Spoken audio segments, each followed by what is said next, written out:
लियो और मार्कस दो लोग एक शॉप फ्लोर पर काम करते थे। दोनों का काम था कारें सुधारना। दोनों ही बहुत अच्छा काम करते थे अपनी ऑर्गेनाइजेशन में, बहुत अच्छा काम करते थे। उनकी मैनेजर थी मार्था। लियो बहुत तेज़ी से काम करता था। उसके मुकाबले मार्कस इत्मीनान से क्वालिटी वाला काम करता था। मार्था को ये बात पता थी। मार्था ने एक कॉन्टेस्ट चालू किया कि एक महीने के अंदर जो सबसे ज़्यादा और सबसे बेहतरीन तरीके से, मतलब प्रोडक्टिव तरीके से गाड़ियाँ रिपेयर करेगा, उसको एक स्पेशल बोनस मिलेगा, एक फेस्टिव सीज़न का प्राइज़ मिलेगा। एक महीने के ड्यूरेशन में लियो ने तगड़ी मेहनत करी। दिन में 3-3, 4-4 गाड़ियाँ रिपेयर करके निकालना शुरू किया उसने कार वर्कशॉप से। मार्कस को पता था कि वो ये कॉन्टेस्ट तो नहीं जीत सकता। इस स्पीड की कॉन्टेस्ट तो उसने जीवन में कभी जीतने का सोचा भी नहीं था। जाहिर सी बात है, मंथ के एंड में जब रिजल्ट आया तो मार्कस को कोई अपेक्षा नहीं थी कि वो जीतेगा। मार्था जो उनकी बॉस थी, उस टीम की लीडर थी, मार्था ने जब प्राइज़ अनाउंस किया, जब विनर अनाउंस किया, तो लियो को बहुत बड़ा डिसअपॉइंटमेंट हुआ क्योंकि लियो का नाम उसमें नहीं था। लियो दौड़ा दौड़ा गया मार्था के पास कि ये कैसे हो सकता है कि आपने मुझे डिक्लेयर नहीं किया विनर, पूरी दुनिया को पता है कि मैं ही सबसे बढ़िया हूँ। तो उसे पता है, यस, सबसे ज़्यादा गाड़ियाँ तो तुमने रिपेयर करके निकाली, सबसे ज़्यादा कारें निकाली, शायद 3-4, शायद सबसे ज़्यादा। परंतु तुमने जो इतनी सारी 40-50 गाड़ियाँ रिपेयर करके इस ड्यूरेशन में, कॉन्टेस्ट के ड्यूरेशन में निकाली, उसमें से 12 से 15 गाड़ियाँ वापस उन्हीं फॉल्ट्स को लेकर आई जो जिसकी वजह से नहीं आना चाहिए था, जो रिपेयर तुमने एक्चुअली किया था। और तुम्हारी अपेक्षा मार्कस, जो कि विनर बना है, उसकी जो गाड़ियाँ थी वो एकदम टॉप नॉच थी। उनमें से कोई भी गाड़ी लौट कर फिर से उसी काम के लिए नहीं आई।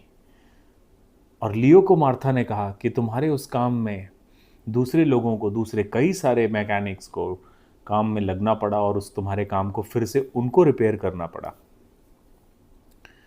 ये कहानी जो मैंने आपको सुनाई, ये कहानी किसी एक तरफ डायरेक्ट करती है। ये प्रोडक्टिविटी की कहानी नहीं है, ये मार्था की कहानी है। ये लियो या मार्कस की कहानी नहीं है, उस बॉस की, उस टीम लीडर की कहानी है जिसे ये हैक पता होना चाहिए कि किस तरह से फेयर रहा जाता है अपने प्रोफेशनल कल्चर में। जहाँ पर भी आप काम करते हैं वहाँ पर बॉस के सर पे एक कांटों का ताज होता है, एक मैनेजर के ऊपर एक कांटों का ताज होता है, लीडर के ऊपर एक कांटों का ताज होता है। ये ताज आपसे अपेक्षा करता है कि सिर्फ स्किल्स को ध्यान में रख के आप कोई फ़ैसला ना लें, सिर्फ किसी के करिश्मा को ध्यान में रख के आप कोई फ़ैसला ना लें। इनफैक्ट मैं ये भी कहूँगा कि शायद इक्वलिटी को ध्यान में रख के भी फ़ैसला ना लिया जाए, क्योंकि ये फेयर नहीं होगा। तो ये कांटों का ताज एक लीडर से कहता है कि किसी को पसंद करने पर, किसी के आपसे नज़दीक होने पर, डिस्टेंस वाइज नज़दीक होने पर या रिलेशनशिप में नज़दीक होने पर भी आप उसको किसी तरह का फेवरेटिज्म तो नहीं दे रहे हैं। कहीं आपकी नज़रों में वो सबसे बेस्ट तो नहीं माना जा रहा है। ये फेयर नहीं होगा। ऐसा तो नहीं कर रहे हैं आपकी नज़दीक में अभी के समय में किसी ने बहुत बढ़िया परफॉर्म किया है और आपको वो बहुत अच्छा और तगड़ा लग रहा है। ये किसी लीडर का फेयरनेस, ये किसी लीडर की फेयरनेस नहीं हो सकती। रीसेंसी और नियरनेस, उसकी लाइकेबिलिटी, ये सब बातें सही नहीं है। आपकी एक ड्यूटी बनती है, धर्म बनता है, एक ड्यूटी बनती है, एक लीडर की एक ड्यूटी बनती है कि फेयर हो, एक लेवल प्लेइंग फील्ड वो अपनी पूरी टीम को प्रदान करे।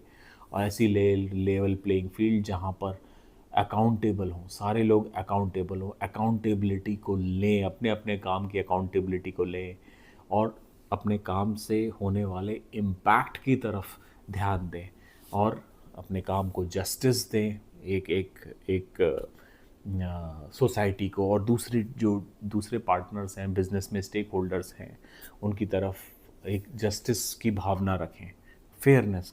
वो लोग भी आगे अपनी लाइफ में फेयरनेस दें। कहीं ऐसा ना हो कि कुछ लोग स्टार बन जाएं और स्टार भावना को उस ऑर्गेनाइजेशन में, उस टीम में प्रमोट करते जाएं। एक भावना जो मैनेजर को अपनी टीम में लानी है वो ये है कि लॉयल्टी और इंटीग्रिटी की लड़ाई हर किसी के मन में चलेगी, उसकी पूरी टीम में चलेगी, और उस टीम में कैसे सारे टीम मेंबर्स बिहेव करते हैं, कैसे उस बैलेंस को स्ट्राइक करते हैं कि कहीं थोड़ा सा लॉयल ज़्यादा हो गए, कहीं थोड़ी सी इंटीग्रिटी ज़्यादा दिखाई। ये मैनेजर की ड्यूटी है।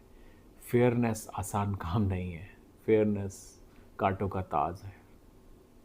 एक फेयर लीडर की पहचान होती है कि वो खुद रिस्पॉन्सिबिलिटी से एक्ट करे, रिस्पॉन्सिबिलिटी का एक कल्चर अपनी टीम में बिल्ड करे, और हमेशा सिर्फ सक्सेस के बियॉन्ड सोचे, मात्र सक्सेस ना सोचे। एक एटीट्यूड फोस्टर हो पूरी टीम में कि जीतने की भावना नंबर्स के बियॉन्ड है, और इस प्रोसेस में सभी लोग इम्पॉर्टेंट हैं, और सब लोग इस फेयरनेस को एम्यूलेट करें, ताकि वो जब अपने टीम लीडर या बॉस से देखें कि इस तरह का फेयर एटीट्यूड है, तो वो आगे भी फेयर रहे। इस पॉडकास्ट में लाइफ स्किल्स के ऊपर हम बात करते हैं, और ये 3 बुक्स पर बेस्ड है जो हमने लिखी है, हैप्पीनेस, सक्सेस और विजडम। सो इस पर्टिकुलर पॉडकास्ट के लिए मैं ये बात बोलना चाहता हूँ कि ऐसी हैप्पीनेस इस फेयर माहौल में बननी चाहिए जो एक कल्चर जैसा बिल्ड हो, जिसमें एक फुलफिलिंग काम करने का तरीका लोग ढूंढें। जब वो सक्सेस ढूंढें तो एक टीम में कल्चर भी बिल्ड हो, और जब वो पूरी बुद्धिमत्ता से, पूरी विजडम के साथ जब काम करें, तो सिर्फ अपने आप को बॉस समझ के काम ना करें, कॉन्टेक्स्ट देखें आसपास पूरी टीम का, वो बिल्ड करें। और इस भावना के साथ जब ऐसी कोई फेयर टीम आगे बढ़ेगी तो उसे सब कुछ मिलेगा। लास्ट में आपको मैं एक कहानी सुनाना चाहता हूँ। साउथ अफ्रीका के क्रिकेट कैप्टन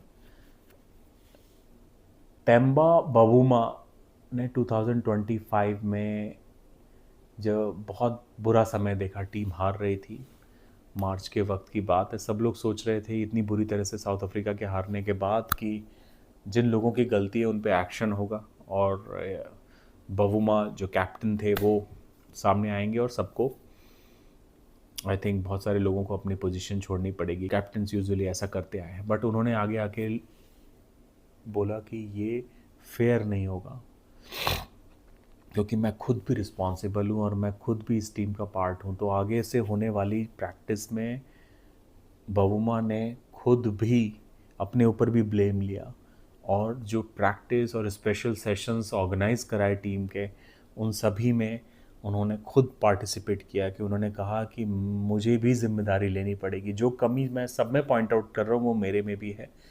हम एक फेयर लेवल प्लेइंग फील्ड तैयार करेंगे, और सब लोग मिलकर इसे इम्प्रूव करेंगे, टीम की परफॉर्मेंस इम्प्रूव करेंगे। मार्च अप्रैल के वक्त की बात है 2025। उसके बाद आई थिंक नवंबर मंथ में वर्ल्ड चैम्पियन, टेस्ट के वर्ल्ड चैम्पियन बन चुके थे साउथ अफ्रीका। और ये हमारे सबके लिए एक बहुत बड़ा लेसन है about fairness of a leader. Okay, so अगर आपको ये पॉडकास्ट पसंद आए, please do share with your near and dear ones, and hope this makes a difference.